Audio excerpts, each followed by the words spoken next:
تعجیل ظہور حضرت حجت کے لیے سب آواز بلند صلوات۔ ماشاء اللہ ماشاء اللہ لا حول ولا قوة الا باللہ العلی العظیم۔ رب اشرح لی صدری ویسر لی امری واحلل عقدۃ من لسانی یفقہوا قولی۔ اعوذ باللہ من الشیطان اللعین الرجیم، بسم اللہ الرحمن الرحیم۔ الحمد للہ رب العالمین، الحمد للہ کما ہوا اہلہ، الصلاۃ والسلام علی سیدنا و نبینا طبیب قلوبنا و شفیع ذنوبنا سیدنا و سید الثقلین جد الحسن والحسین بالقاسم محمد،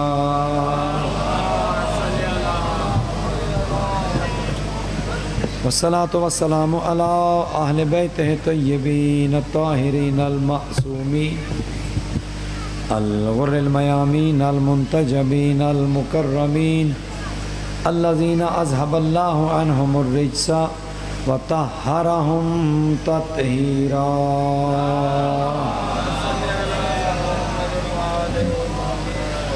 رحمت اللہ علی احبابہم و اصحابہم وشیعتہم ومحبیہم اجمعین، ولعنت اللہ علی اعدائہم وقاتلیہم وظالمیہم من الآن الی قیام یوم الدین، اما بعد، فقد قال الرحمن فی کتاب الفرقان وقولہ الحق وہو اصدق الصادقین۔ بسم اللہ الرحمن الرحیم، من یطع الرسول فقد اطاع اللہ۔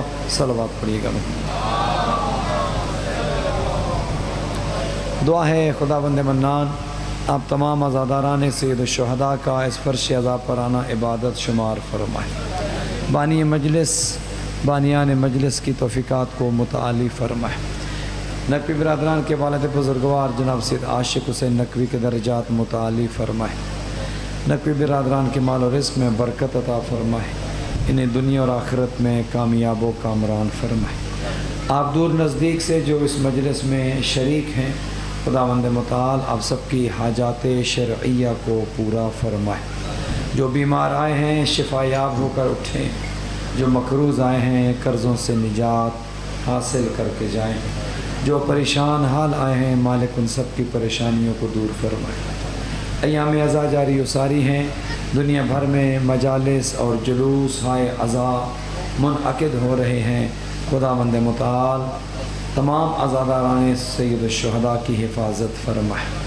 آج ہمارے ایک بزرگ عالم دین جناب مولانا سید اخلاق حسین شیرازی کی جو سخت علیل انہیں ہارٹ اٹیک ہوا ہے، ہاسپٹل لے کر گئے ہیں، دعا ہے مالک انہیں صحت کاملہ و عاجلہ اور شفاء کلی نصیب فرمائے۔ دنیا بھر میں جہاں کہیں بھی اہل بیت کے چاہنے والے مریض ہیں، خدا سب کو شفا یاب فرمائے۔ ہمارے زمانے کے امام کے ظہور میں تعجیل ہو، خدا ہمیں اور ہماری اولادوں کو امام کے اعوان و انصار میں قرار دے۔ اپنی ان تمام دعاؤں کی قبولیت کے لیے بآواز بلند صلوات۔ آپ کی خدمات عالیہ میں مسلسل گفتگو ہو رہی ہے اطاعت پیغمبر کے سلسلے میں، جو آیہ مجیدہ تلاوت کی ہے، من یطع الرسول فقد اطاع اللہ۔ خدا ارشاد فرماتا ہے جس نے میرے رسول کی اطاعت کر لی اس نے گویا میری اطاعت کی۔ اس وجہ سے ہم نے اس موضوع کو چنا۔ جس زمانے میں ہم رہ رہے ہیں، اس زمانے میں نفرتیں زیادہ ہیں، اس زمانے میں عدم برداشت ہے، اس زمانے میں نہ کسی دوسرے مذہب کا احترام ہے، نہ کسی مسلک کا احترام ہے، نہ کسی مسلک و مذہب کی شخصیات کا احترام ہے، جس کے جو منہ میں آتا ہے کہہ دیتا ہے، حالانکہ جو مذہب جو دین ہمارا ہے وہ ہمیں احترام سکھاتا ہے۔ آپ اپنی رائے کو بیان کر سکتے ہیں، لیکن ادب کے دائرے میں رہتے ہوئے آپ اپنا دین اپنا مذہب بیان کریں، لیکن نہ تو کسی پر عقیدہ ٹھونسنے کی ضرورت ہے، نہ کسی کے مقدسات و بزرگان و شخصیات کو برا بھلا کہنے کی ضرورت ہے۔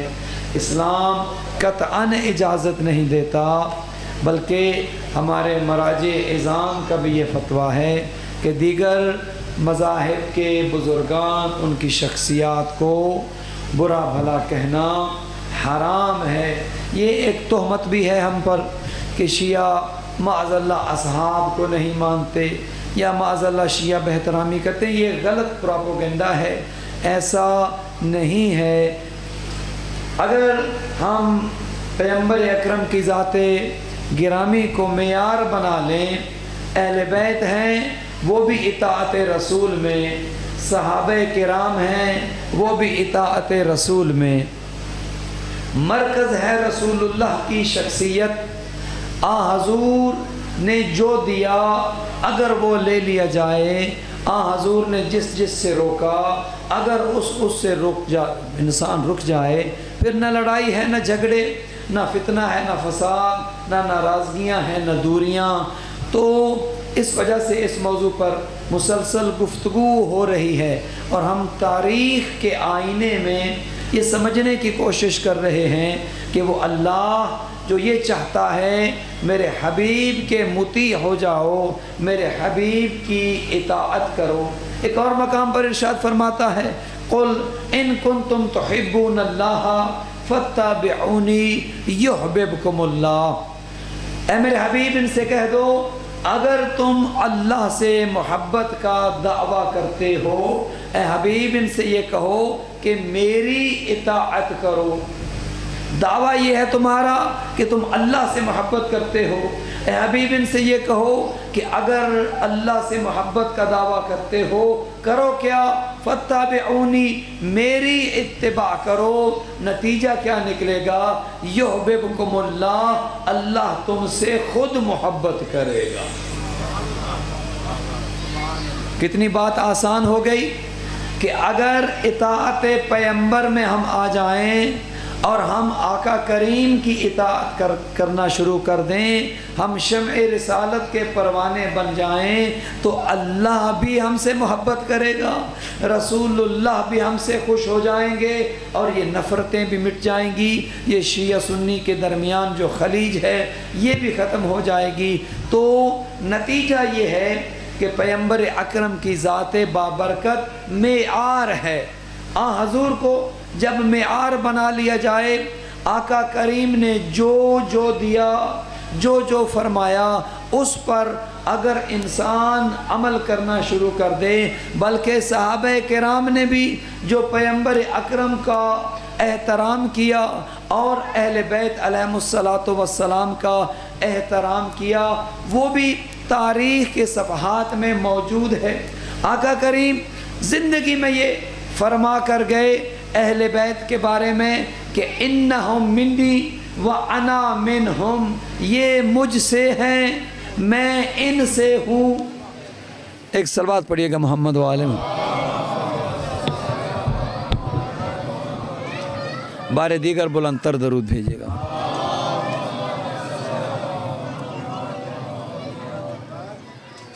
سب مل کر بآواز بلند صلوات پڑھیے گا پھر سے۔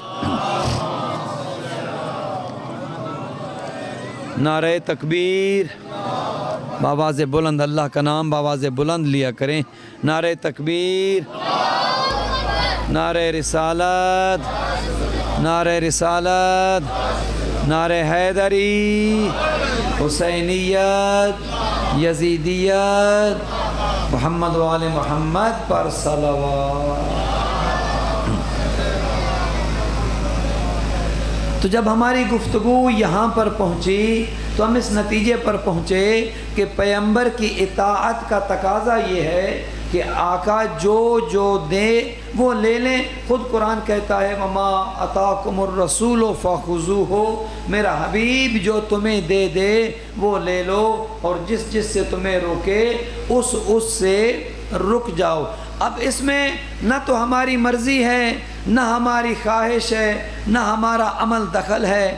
اللہ نے پیغمبر کے اہل بیت کو جو مقام و مرتبہ دیا وہ تمام کائنات میں سب سے بڑھ کر دیا، تمام پر فضیلت دی. اور اس بات کی گواہی خود ایک خلیفہ کے فرزند دیتے ہیں کہ جب مجھے علی حیدر کرار کے بیٹے نے غلام زادہ کہہ دیا، مجھے یہ بات اچھی نہیں لگی. میں شکایت لے کر اپنے بابا کے پاس آ گیا کہ بابا جان دیکھیے مجھے علی کے بیٹے نے، مجھے حسن مجتبیٰ نے غلام زادہ کہہ دیا ہے. تو وہ فرماتے ہیں کہ میرے بابا کو یہ بات بہت اچھی لگی اور کہنے لگے بیٹا اگر انہوں نے کہہ ہی دیا ہے تو جاؤ لکھوا کر لے آؤ، اور جب میں دنیا سے جاؤں میرے کفن میں رکھ دینا، چونکہ علی اور اولاد علی کی غلامی میں ہی سعادت ہے. پتہ چلا اصحاب کرام بھی اہل بیت کی غلامی پر فخر کرتے تھے، اصحاب کرام بھی اہل بیت سے عقیدت رکھتے تھے. اور کتنے ایسے مواقع آئے کہ پیغمبر نے اپنے اہل بیت کا تعارف کرایا. جب مکہ سے مدینہ ہجرت کر کے آئے، مسجد نبوی کی تعمیر ہوئی، مسجد بنا دی گئی.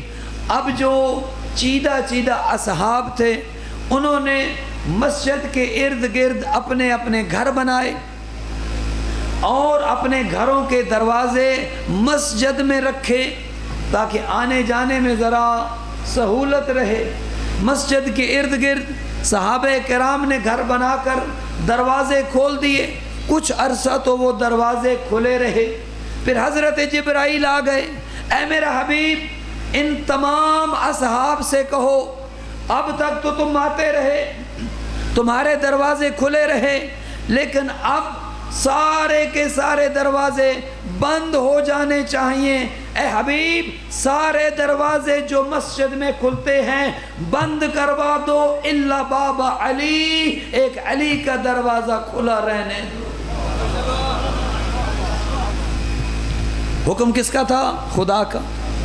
جبرائیل کے ذریعے اپنے حبیب کو پیغام دیا سارے دروازے بند کروا دو. اب لوگ آ گئے، یا رسول اللہ یہ بات تو کچھ صحیح نہیں لگتی، یا تو سب کے کھلے رکھیں، بند کروانے ہیں تو پھر سب کے بند کروائیں. یہ کیا بات ہوئی کہ علی کا دروازہ کھلا رکھا جائے اور باقی سب کے دروازے بند رکھے جائیں؟ پیغمبر نے کہا نہ تو میری مرضی سے کھلے تھے نہ میں بند کروا رہا ہوں، کھولے تھے تم نے، بند کروا رہا ہے خدا. اور دلیل یہ دے رہا ہے کہ تم میں اور علی میں فرق یہ ہے، تم پر وہ حالت طاری ہو جاتی ہے کہ جس حالت میں مسجد میں داخلہ منع ہو جاتا ہے تمہیں پہلے غسل کرنا ہے پھر مسجد میں داخل ہونا ہے. علی میں اور تم میں فرق یہ ہے کہ تم پر غسل واجب ہو جاتا ہے، علی یطہرکم تطہیرا کا مصداق ہے. علی یطہرکم تطہیرا کا مصداق ہے. یہ وہ ہیں کہ جن کی طہارت پر اللہ نے یہ مہر ثبت کر دی اور کہا انما یرید اللہ لیذھب عنکم الرجس اہل البیت ویطہرکم تطہیرا. اے اہل بیت اللہ کا ارادہ ہے بس اور بس، اللہ کا ارادہ یہی ہے کہ رجس کو تم سے دور رکھے. یہ نہیں کہا کہ تمہیں رجس سے دور رکھے، رجس کو تم سے دور رکھے. چونکہ اگر یہ ہوتا کہ تمہیں رجس سے دور رکھے تو آج کا متعصب ملا یہ کہہ سکتا تھا کہ اہل بیت رجس کے قریب جا سکتے تھے، خدا نے انہیں دور رکھا. لیکن نہیں، خدا نے ارشاد فرمایا اللہ کا ارادہ یہ ہے کہ رجس کو تم سے دور رکھے اور اے اہل بیت تمہیں ایسا پاک رکھے جیسا پاک رکھنے کا حق ہے. اللہ اکبر، جیسا پاک رکھنے کا حق ہے۔ اب دوسروں میں اور اہل بیت میں فرق یہ ہے، دوسروں کی جہاں پر ولادتیں ہوتی ہیں وہ جگہ نجس ہو جاتی ہے۔ مجھ سے ایک ہمارے دوست اہل سنت نے پوچھا کہ بتائیے آپ کے اور ہمارے مولا میں کیا فرق ہے؟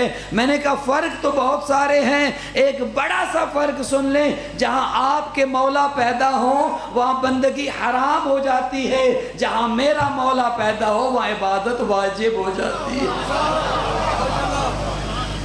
تو جو واجب اور حرام کا فرق ہے، اور یہ فرق اللہ نے رکھا ہے، اللہ نے اہل بیت کو پاکیزگی عطا کی ہے، چونکہ یہ رسول اللہ سے ہیں، رسول اللہ ان سے ہیں۔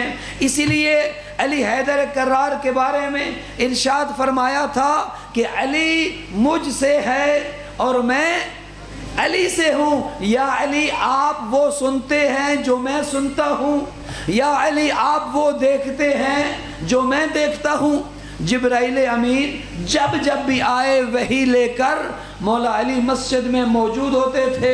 اطاعت پیغمبر کا، پیغمبر اکرم کی اطاعت کا وہ مرحلہ کہ جس میں علی حیدر کرار تھے، پیغمبر کے ساتھ جو بھی جبرائیل امین کی گفتگو ہوتی، امیر المومنین اس کے گواہ ہوتے، سنتے بھی اور دیکھتے بھی۔ ایک دن جبرائیل امین وحی لائے تھے، پیغمبر سے گفتگو ہو رہی تھی کہ اتنے میں مسجد میں داخل ہوئے علی ابن ابی طالب۔ پیغمبر نے کہا جبرائیل جانتے ہو من ھذا الفتى، یہ جوان کون ہے؟ جبرائیل مسکرائے، یا رسول اللہ بھلا کوئی شاگرد اپنے استاد کو بھی بھول سکتا؟ بھلا کوئی شاگرد اپنے استاد کو بھی بھول سکتا ہے؟ اچھا جبرائیل تو تم علی کے شاگرد ہو؟ یا رسول اللہ ہاں علی میرے استاد ہیں۔ اب یہ شیعہ کا عقیدہ یہ ہے کہ علی حیدر کرار کہ جو رسول اللہ کے شاگرد ہیں، جبرائیل آگے ان کے شاگرد ہیں۔ بات سمجھ آئی؟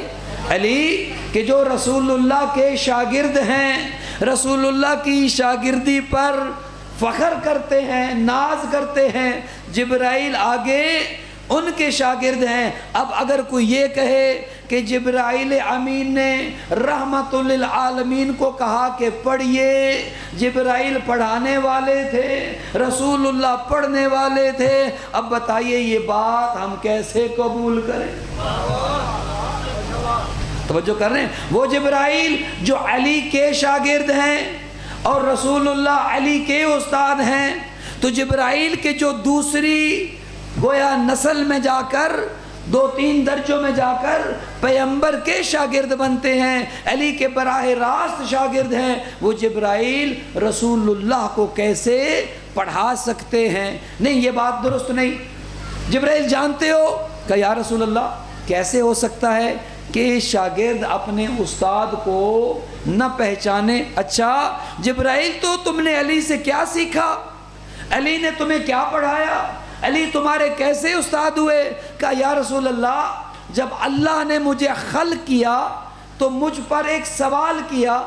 اس وقت آدم بھی نہ تھے، آدم کی مٹی مٹی میں تھی، پانی پانی میں تھا، نہ آدم تھے نہ حوا تھی۔ ایک درود بھیجے گا محمد و آل محمد کی۔ آئیے جناب بار دیگر بلندتر صلوات پڑھنا۔ بس تشریف لائی۔ جبرائیل علی نے تمہیں کیا پڑھایا؟ کہا یا رسول اللہ جب اللہ نے مجھے خلق کیا تب نہ آدم تھا نہ حوا، مخلوقات میں سے کچھ نہیں تھا، اللہ نے مجھے بنا کر ایک سوال کیا مجھ پر، اور سوال یہ تھا کہ من انت ومن انا، تو کون ہے میں کون ہوں؟ جبرائیل نے کہا مجھے تو پتہ نہیں تھا، مجھے تو کسی نے پڑھایا نہیں تھا، مجھے تو کسی نے کچھ سکھایا نہیں تھا، میں نے بس یہی کہا کہ تو ہے، میں ہوں۔ پھر خدا کی طرف سے آواز آئی بتاؤ من انت ومن انا، تو کون ہے میں کون ہوں؟ جبرائیل نے کہا مجھے تو یہی جواب بن پایا کہ اے خدا تو ہے، میں ہوں۔ خدا پوچھتا رہا، میں یہی کہتا رہا میں ہوں، تو ہے، کہ اتنے میں یہ جوان جو آ رہا ہے یہ وہاں پر نورانی شکل میں موجود تھا۔ جب اس نے سنا کہ جبرائیل آ گئے ہیں مشکل میں، چونکہ تھا مشکل کشا،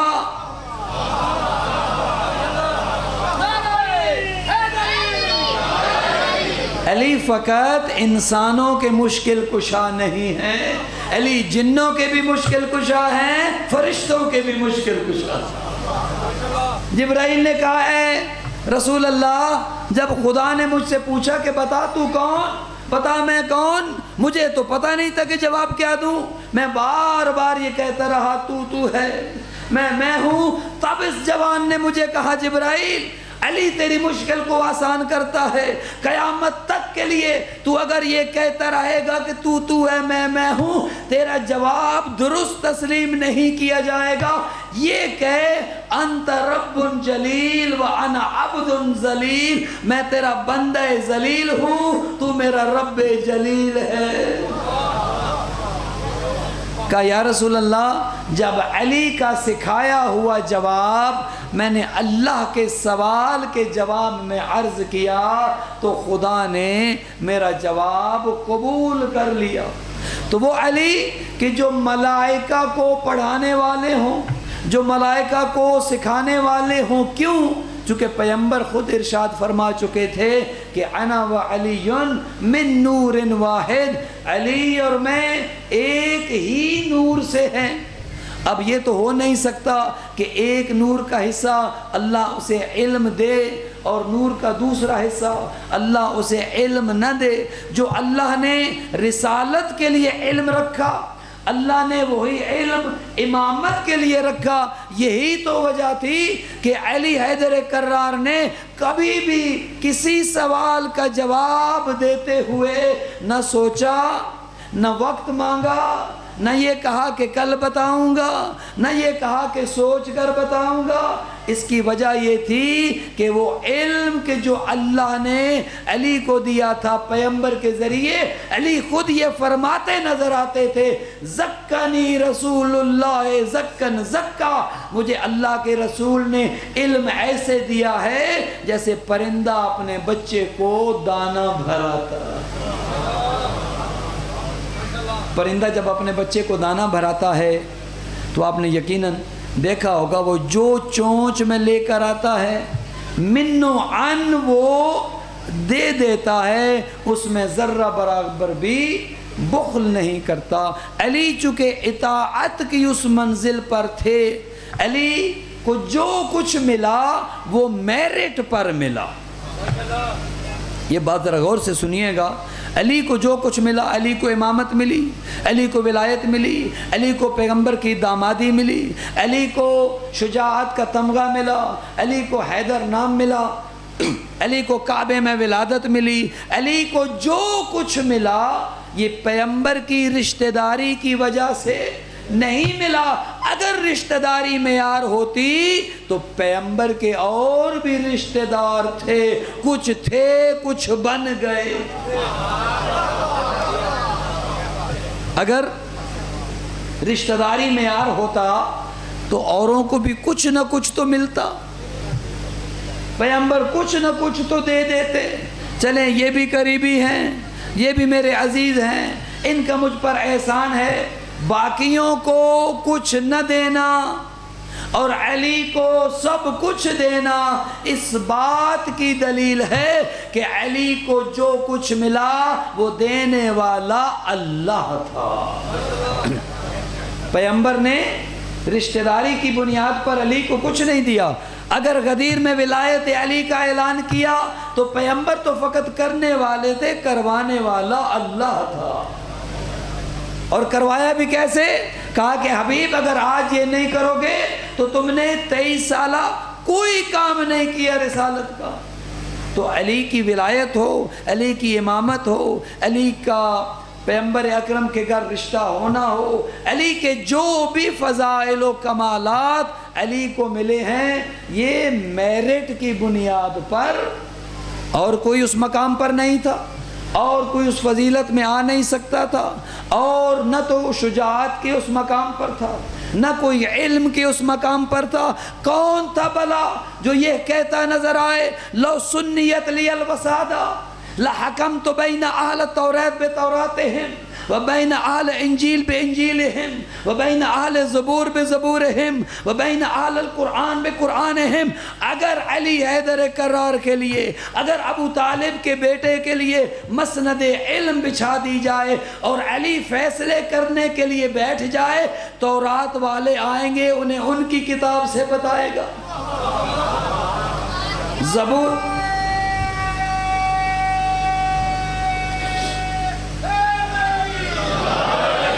زبور والے آئیں گے، علی ان کی کتاب سے بتائے گا، انجیل والے آئیں گے، علی ان کی کتاب سے بتائے گا، قرآن والے آئیں گے، علی ان کو قرآن سے ان کے مسئلے بتائے گا، اور ابو طالب کا بیٹا ایسے بتائے گا اللہ کی ہر کتاب پکار اٹھے گی، علی نے جو کہا ہے وہی حق ہے۔ بھلا کون تک جس نے یہ دعویٰ کیا ہو؟ بھلا کون تھا کہ جو اس مقام و مرتبے پر فائز ہو؟ ہاں تاریخ یہ تو بتاتی ہے کہ بعض اوقات بعض افراد کے پاس کچھ لوگ سوال و جواب کے لیے مدینے میں آ جاتے تھے، جن کے پاس آتے تھے وہ عربی بولنے والے ہوتے تھے، اور جو آتا تھا ان میں سے بعض دیگر زبانیں بولنے والے ہوتے تھے۔ ایک دفعہ ایک فارسی بولنے والا مدینے میں مسجد نبوی میں آ گیا پیغمبر کے جانے کے بعد، اور جو شخصیت وہاں پر موجود تھی ان سے گفتگو کی تو وہ بولے کہ یہ زبان کی جو یہ سائل بول رہا ہے مجھے تو یہ زبان آتی نہیں ہے، ان سے کہو عربی میں کلام کریں۔ انہوں نے کہا حضور آپ کو فارسی نہیں آتی، مجھے عربی نہیں آتی۔ دربار میں سے کوئی بولا اس کو کیوں نہیں بلاتے جسے ساری زبانیں آتی؟ توجہ فرما رہے، اسے بلائیں کہ جو کسی کا محتاج نہیں ہے سوائے خدا کے، جو زبان بولے وہ وہی بولے گا، بلکہ بندوں کی زبانیں تو کیا، وہ تو جانوروں کی زبانوں کو سمجھتا بھی ہے اور ان کو ان کی زبان میں جواب بھی دیتا۔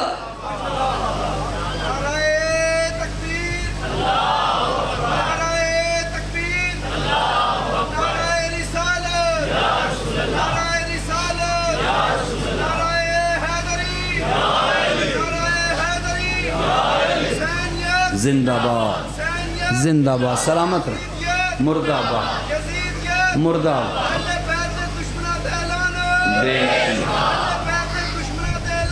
بے شمار کسی ایسے کو کیوں نہیں بلاتے جو ہر زبان جانتا ہو، انسانوں کے علاوہ جانوروں کی زبانیں بھی جانتا ہو۔ آپ نے ماشاءاللہ اکثر زائرین بیٹھے ہوں گے، اگر آپ نے مسجد کوفہ کی زیارت کی ہے، وہاں پر ایک دروازہ ہے باب صوبان، باب صوبان، صوبان سانپ کو کہتے ہیں۔ ایک دفعہ میرے مولا مسجد کوفہ میں تشریف فرما تھے کہ ایک سانپ رینگتا رینگتا اس دروازے سے باب صوبان سے داخل ہوا اور گیا منبر تک جہاں مولا تشریف رکھتے تھے، اسی لیے اس دروازے کا نام بھی باب صوبان یعنی سانپ والا دروازہ۔ وہ سانپ رینگتا رینگتا میرے مولا کے قریب جا گیا۔ اب مجھے نہیں پتا کہ سانپ دیکھ کر کتنے ڈر گئے ہوں گے، کتاب یہ تو نہیں بتاتی کہ، لیکن دل میرا کہتا ہے کہ یقیناً سانپوں سے لوگ ڈر جایا کرتے تھے۔ اب سانپ چلا گیا، منبر کے بالکل ساتھ جہاں مولا تشریف فرما تھے خطبہ دے رہے تھے، سانپ اٹھا مولا کے کان کے قریب آیا، اپنی زبان میں کچھ گفتگو کی، پھر مولا نے سانپ سے سانپ کی زبان میں کچھ گفتگو کی۔ اب لوگ حیران ہو گئے، لوگ پریشان ہو گئے، سانپ مولا کی بات سن کر چلا گیا۔ بعد میں لوگوں نے پوچھا یا علی یہ ماجرا کیا ہے، یہ سانپ کیا تھا اور کیا کہہ رہا تھا، آپ سے کیا پوچھ رہا تھا، آپ نے سانپ کو کیا بتایا؟ مولا نے کہا یہ جنوں کی قوم میں سے تھا، اس کا باپ اس کے قبیلے کا سردار تھا، اس کے باپ کا ہو گیا انتقال، باپ اس کا مر گیا، اب یہ میرے پاس آیا ہے کہ یا علی میرا باپ قبیلے کا سردار تھا، باپ مر گیا، اب آپ بتائیے ہمارے قبیلے کا سردار کون ہوگا؟ مولا نے کہا اس نے مجھ سے پوچھا اور میں نے اسے کہا کہ جاؤ ابو طالب کا بیٹا تمہارے قبیلے کی سرداری تمہیں دیتا ہے۔ بڑی فضیلت تھی، بڑی فضیلت تھی۔ اب یہ فضیلت چلتے چلتے کسی تک پہنچی، انہوں نے کہا اچھا علی کی یہ فضیلت، اب ظاہر ہے بہت سی فضیلتوں کو چھپایا گیا، بہت سی فضیلتوں پر سے علی کا نام ہٹا کر اپنا نام لگایا گیا۔ انہوں نے کہا بھئی علی کی اس فضیلت کو ختم کر کے ذرا اپنی فضیلت اپنے نام یہ فضیلت کرائیں، بتاؤ۔ مشیروں سے کہا گیا بتاؤ کیا کیا جائے؟ انہوں نے کہا کہ علی کے ساتھ تو بات کی تھی سانپ نے، ہم سانپ سے ذرا کوئی بڑا جانور لے کر آتے۔ اب اگر فضیلت کو کم کرنا ہے اور آپ کو کریڈٹ زیادہ دلوانا ہے، آپ کی واہ واہ کروانی ہے، تو پھر سانپ سے تو بات نہیں بنے گی، پھر سانپ سے ذرا کوئی بڑی چیز لے کر آتے ہیں۔ اب مجھے تو یہی بتایا گیا اور میں نے یہی پڑھا کہ ایک ہاتھی کو لیا گیا، اسے ایک طویل عرصے تک سدھارا گیا اور لوگوں سے کہا گیا کہ بھائی دیکھو یہ فضیلت علی کی کوئی بڑی فضیلت نہیں، علی سے سانپ نے گفتگو کی تھی، ہمارے مولا سے ہاتھی گفتگو کرے گا۔ انہیں بٹھایا گیا، اسی طرح کا ماحول بنایا گیا اور ہاتھی کو بلایا گیا، وَتُعِزُّ مَن تَشَاءُ وَتُذِلُّ مَن تَشَاءُ۔ اللہ عزت دینے والا ہے، جسے اللہ عزت دے اس کی عزت کو کوئی گھٹا نہیں سکتا، اور جسے اللہ ذلیل کرے۔ جب ہاتھی اندر آیا وہ چاہتے تھے کہ ہاتھی میرے کان میں آ کر کچھ کہے اور پھر میں کچھ کہوں اور لوگوں سے کہوں گا اس نے یہ پوچھا میں نے یہ۔ جب ہاتھی قریب آیا ہاتھی نے اپنی سونڈ میں صاحب کو لیا اور ایسا پٹخا،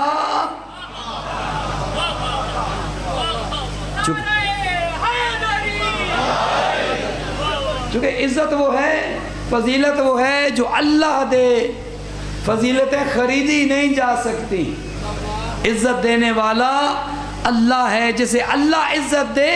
جب پیغمبر کی مسجد میں پیغمبر کے بعد ہمارے اہل سنت بھائیوں کے عقیدے کے مطابق چوتھے نمبر پر مولا علی خلیفہ بنے، اور شیعوں کے عقیدے کے مطابق جب بلا فصل علی خلیفہ بنے، تو جب 25 سال کے بعد مولا خلافت میں آئے، پہلے کا دستور یہ تھا جو منبر پیغمبر اکرم کے لیے رکھا گیا تھا، آخری جملے زحمت تمام، اس منبر پر رسول اللہ آخری زینے پر بیٹھتے تھے۔ بعد میں آنے والی شخصیت نے احترام پیغمبر میں اس زینے کو چھوڑا اور نیچے بیٹھنا شروع کیا۔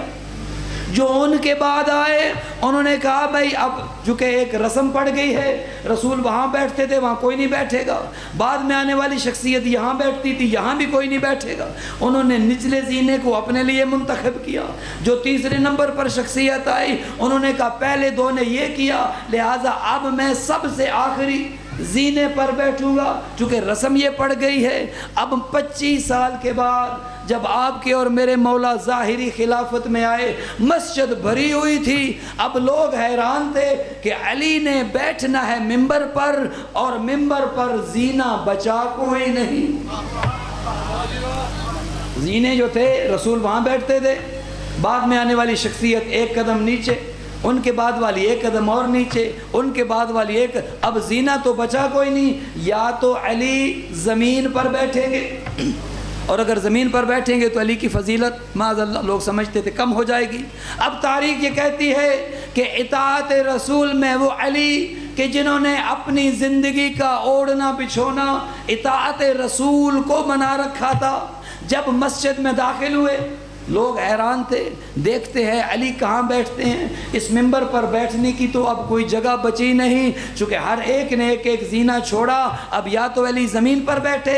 روایت یہ کہتی ہے ابو طالب کا بیٹا انتہائی اطمینان سے منبر کی جانب بڑھتا رہا، لوگوں کی حیرانگی بڑھتی رہی، اب علی کریں گے کیا، علی بیٹھیں گے کیا؟ مورخ کہتا ہے علی جب منبر کے قریب آئے، پہلا قدم منبر کی نچلی سیڑھی پہ رکھا، اللہ اکبر. پہلا قدم آخری سیڑھی پر رکھا، دوسرا قدم دوسری سیڑھی پر رکھا، تیسرا قدم تیسری سیڑھی پر رکھا، اور بیٹھے وہاں جہاں رسول اللہ بیٹھا کرتے. جو جس جگہ کا حقدار تھا وہ وہیں آ کر بیٹھا جہاں اسے بیٹھنا چاہیے. الآن رجع الحق علی محلہ، آج حق اپنی جگہ پر آ گیا. مولا بیٹھے، لوگ حیران تھے کہ یہ علی نے کیا کیا ہے. رسم تو کچھ اور تھی، علی نے رسمیں توڑ دی ہیں.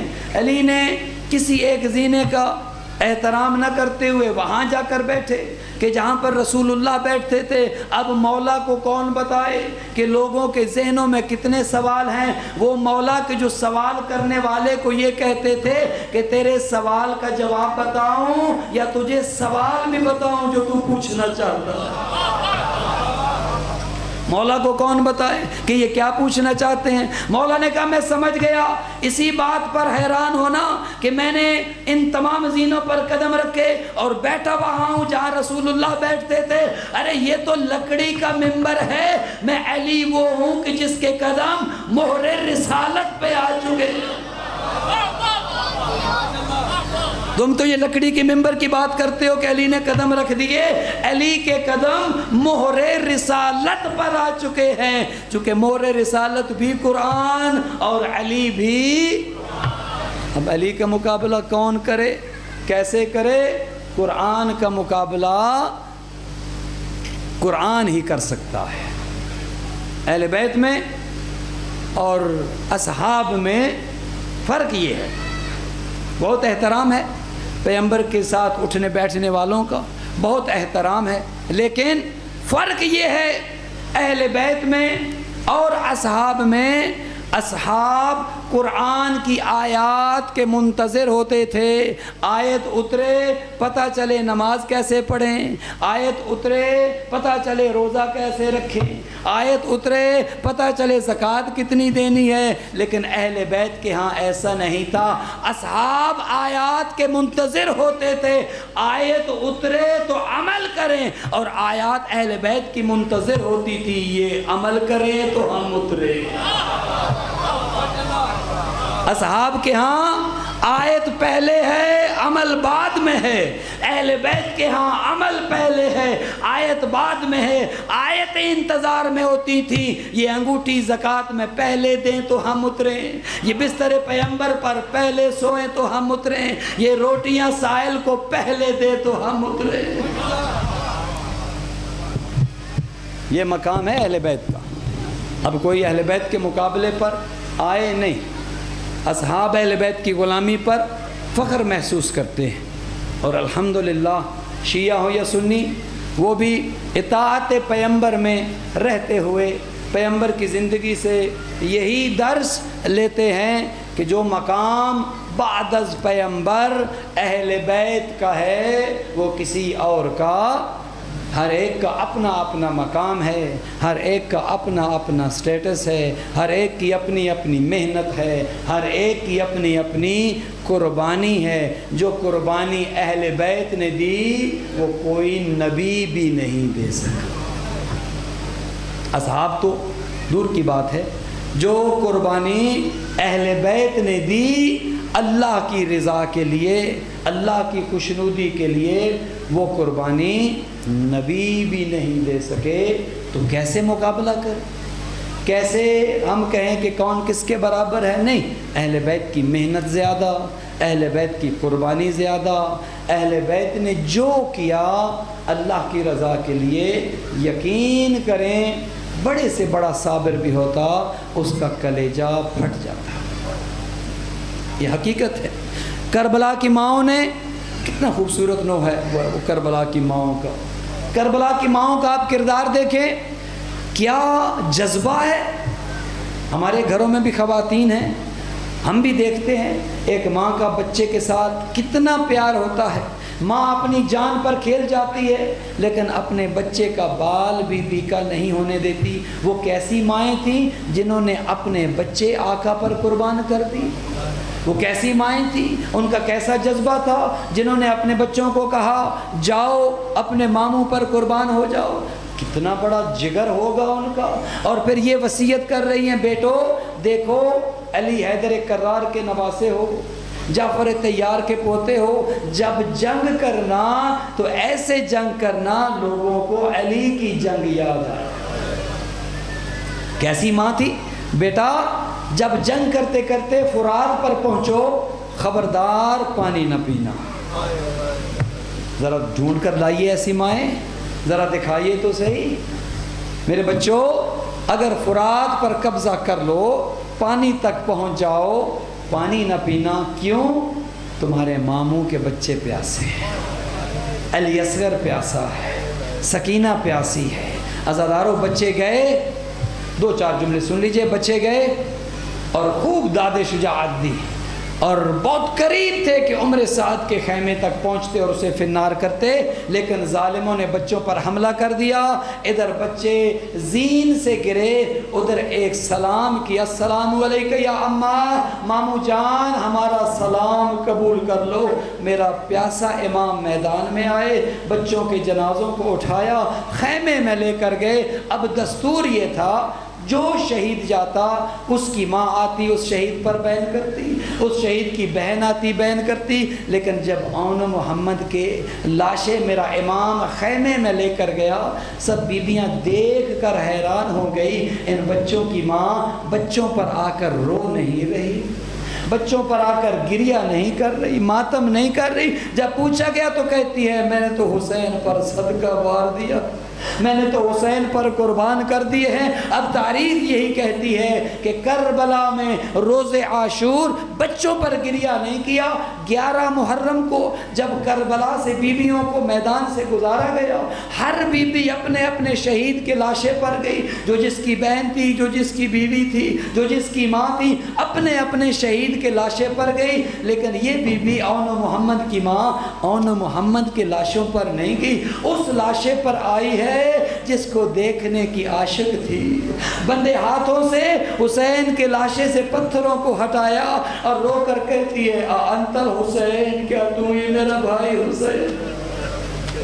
اجرکم اللہ. عزاداروں کربلا سے چلی، بچوں کا ماتم نہیں کیا، حسین کو یاد کرتی رہی. کوفہ گئی، آن محمد پر ماتم نہیں کیا، حسین حسین کرتی رہی. کوفہ سے شام گئی، حسین کا ماتم کرتی رہی، بچوں کو یاد نہیں کیا. پھر جب قیدیں ختم ہوئیں، سر واپس ملنا شروع ہوئے. علی اکبر کا سر آیا، بی بی ام لیلہ نے وصول کیا. حضرت علی اصغر کا سر آیا، بی بی رباب نے لیا. حضرت قاسم کا سر آیا، بی بی ام فروہ نے لیا. پھر تاریخ یہ کہتی ہے 2 ننھے سر آئے، لانے والا دیکھ رہا تھا کون بی بی اٹھے گی یہ سر لے گی. روایت کہتی ہے بی بی زینب بیٹھی رہی. لانے والے نے کہا کہ ان بچوں کی ماں مر گئی ہے. بی بی فضہ نے کہا نہیں ہے تو زندہ، لیکن کہتی ہے حسین پر وار دیے. عزاداروں بچوں پر گریہ نہیں کیا. واپس چہلم کرنے کربلا آئی، بچوں کی قبروں پر نہیں گئی، حسین بھائی کی قبر پر گئی، ماتم کیا عزاداری کی. واپس مدینے آئی، اپنے گھر نہیں گئی، آقا حسین کے گھر آ کر صف ماتم بچھائی، حسین حسین کرتی رہی. عزاداروں پھر حضرت عبداللہ کا پیغام آیا، سجاد پھوپھی اماں سے کہو کب تک گریہ کرے گی، کچھ دیر کے لیے اپنے گھر آ جائے. عزاداروں پھر بیوی اپنے گھر گئی. آخری جملے میں ختم کر رہا ہوں. پھر اس حجرے میں گئی جہاں پر 2 ننھی جان نمازیں بچھی تھی. عزاداروں اب تک جو بچوں کو نہ روئی، حسین حسین کرتی رہی. جو ہی حجرے میں داخل ہوئی، جان نمازوں پر نظر پڑی، اب صبر کے سارے بندھن ٹوٹ گئے. روایت کہتی ہے خود کو جان نمازوں پہ گرا دیتی ہے، سینے سے لگاتی ہے اور رو کر کہتی ہے او میرے اون محمد، او میرے شہزادوں، اپنی ماں کو بتاؤ اب زینب زندہ رہے تو کس کے لیے. اللہ اللہ